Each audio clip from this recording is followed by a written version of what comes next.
Did you know that there's a Prada store standing all by itself just outside the small town of Marfa, Texas? I certainly didn't, and it was a strange find during my walk across Texas. I was expecting Texas to be rather flat, boring, and time consuming. A section to be walked through as quickly as possible to just get done.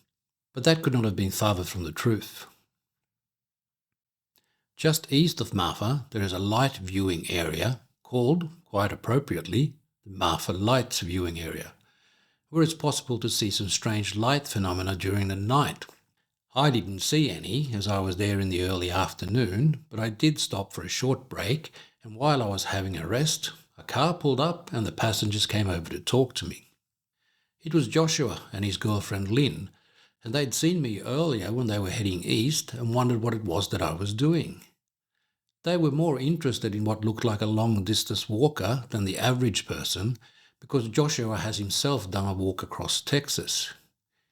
He had set out from Galveston and walked to Marfa, taking a photograph every hour, and has published the result as a book.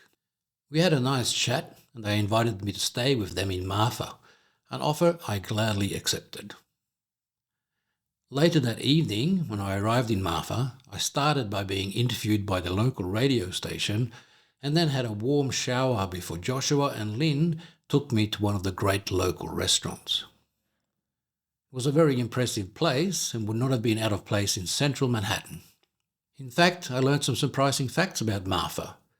There was an active and productive art scene in the town, more or less inspired by the minimalist artist Donald Judd, and a surprising number of artists tried to make their home here. The next morning, I got a tour of some of the local sites, starting with breakfast at a fantastic little taco place and finishing at the courthouse.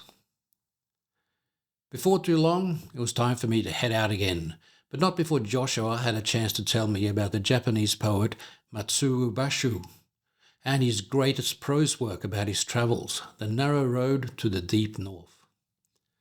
I've always wanted to visit Japan. Maybe there is a walk along the Shikoku Pilgrim Trail in my future, visiting all the 88 temples along the way. I did eventually reach the Prada store that afternoon. It's actually a permanent art installation by artist Elm Green and Dragset, but it proved to be a long day. Although I said that it's just outside Marfa, it's actually 42 kilometers past the town, just past the town of Valentine. I took some photos, walked around it, and then continued on a few kilometers before finding a place to camp for the night in the desert. Texas was definitely proving to be far from boring.